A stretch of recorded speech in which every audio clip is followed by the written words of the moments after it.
കടലിൻ്റെ ആട്ട്, തിരമാലയുടെ അടി.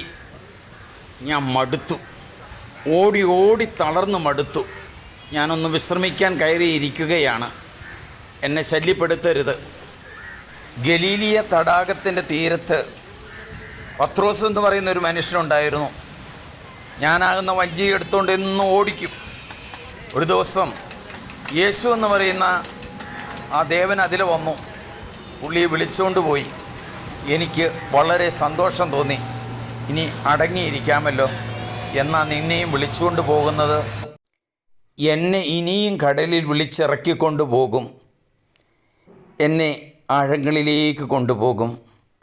നിറയെ മീനുമായി ഞാൻ തിരിച്ചു വരും മനുഷ്യർക്ക് നൽകാൻ. കടലമ്മ പത്രോസിനെ കാത്തില്ലേ? പത്രോസ് എന്നിൽ നിന്നും ഇറങ്ങി കടലിലൂടെ നടന്നു. താണു പോകുമ്പോൾ യേശുവിൻ്റെ കരം അവനെ രക്ഷിച്ചു. ഭയപ്പെടാതെ യേശുവിൻ്റെ കരം പിടിച്ച് മുന്നോട്ട് പോകാം. അവിടെ മതമില്ല, സ്നേഹം മാത്രം, രക്ഷിക്കൽ മാത്രം. ദൈവം നിങ്ങളെ എല്ലാവരെയും കാത്തുകൊള്ളുന്നു. സ്നേഹത്തോടെ, സണ്ണി പുൽപ്പറമ്പിൽ.